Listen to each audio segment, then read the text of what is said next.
Estamos con el doctor Vicente Ota, el viceministro de Interculturalidad que ha sido hasta hace poco.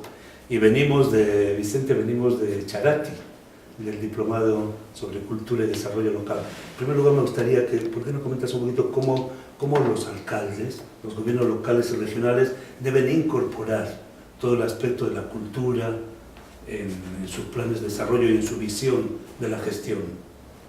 ¿Cómo lo ves tú? Hola Michelle, gracias por conversar, por esta oportunidad de dialogar sobre el tema tan importante como es el desarrollo local y la cultura.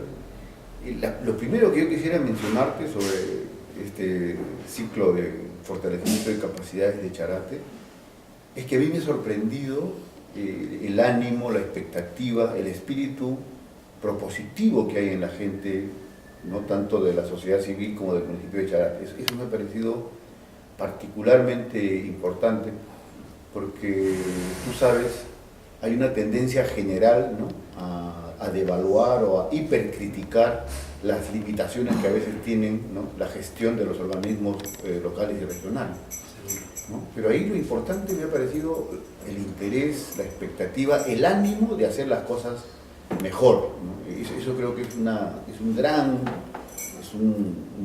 gran mérito, un gran valor. Sobre lo que tú dices, tanto esa experiencia como seguramente las experiencias más importantes que hay a nivel de desarrollos locales, creo que en gran parte justamente tienen que ver porque son capaces de vincular todo su patrimonio cultural a los procesos, ¿no?, de inversión, de gestión, de capacidades. Pero si no hay como substrato, ¿no?, lo que es lo acumulado en términos culturales, porque finalmente es el conocimiento, el aprendizaje, las formas como se hacen las cosas. Si eso no está bien enraizado, bien asumido por cualquier comunidad local o regional o nacional, creo que las posibilidades de desarrollo son muy dificultosas. Sí, yo siento el problema es quizás la falta de visión o la preocupación muy mediatista y muy economicista, ¿no?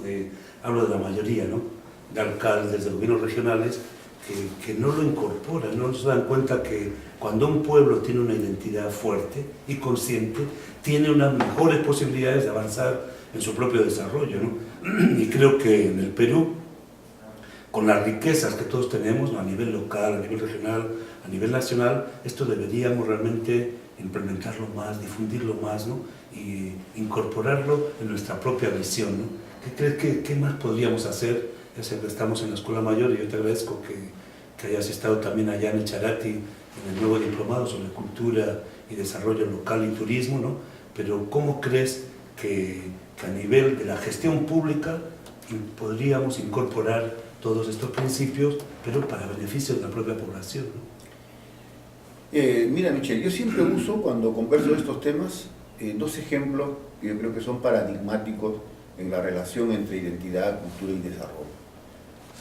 Hablando a nivel externo o internacional, un ejemplo es Japón, ¿no es cierto? Japón, que no tiene recursos naturales, un país muy pobre, ¿no?, donde el mayor valor que tiene es su gente, y cómo la gente ha hecho de la necesidad virtud, ¿no? Y en medio de esas limitaciones de la naturaleza, de los recursos, ha sabido desarrollar, ¿no?, al máximo la disciplina, el trabajo, el sacrificio, el ahorro, y Japón es, ¿no?, la segunda economía mundial. Entonces, en nuestro caso, ¿cuál es un ejemplo, guardando la diferencia y la distancia, que uno podría asumir también como paradigmático? Lo que es toda la gente que proviene del mundo andino, de las sierras, ¿no es cierto? Porque mucha gente se pregunta, ¿dónde está, ¿no es cierto?, la razón, la explicación del espíritu cooperativo, de la solidaridad, de que trasladándose a la costa ellos han reproducido sus fiestas, sus costumbres, sus clubes, sus asociaciones y se han empoderado de la costa?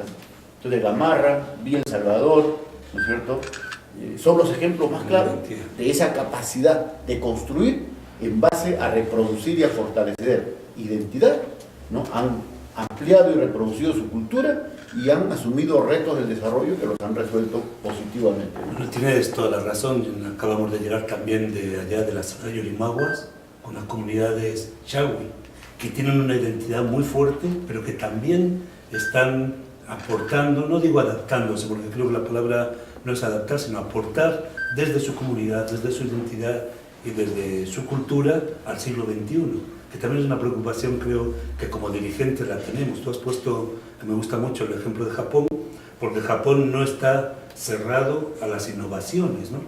Que yo creo que es uno de los elementos de que cuando hay una cultura fuerte no tiene temor a relacionarse con otros y, como yo digo siempre, a aportar, no a tener miedo, ¿no? A lo nuevo, porque a veces relacionamos mucho la cultura y la identidad con la tradición, con el pasado.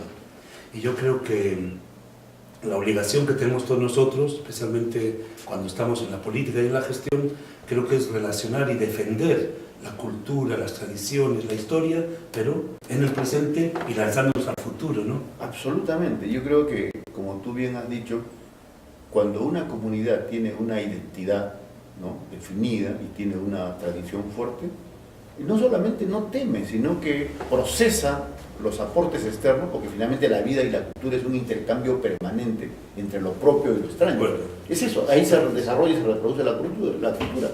Entonces, cuando una comunidad es fuerte en identidad y en cultura, asume, ¿no?, mantiene lo esencial de su identidad y cambia la forma, cambia los aspectos exteriores.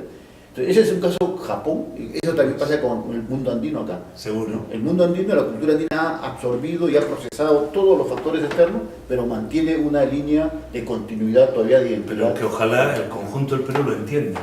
Ese es el reto. Yo creo que el reto que está pendiente hace mucho tiempo es cómo se asume un país como el nuestro en su diversidad cultural, ¿no es cierto?, en su heterogeneidad, y cómo desarrollamos políticas pluriculturales teniendo como eje la interculturalidad. Porque en eso está el valor de una propuesta y una experiencia como la Escuela Mayor de Gestión. Vamos a seguir en eso, Vicente. Gracias. Claro. Contamos contigo. Claro que sí. Muchas gracias. Sí, con todo gusto.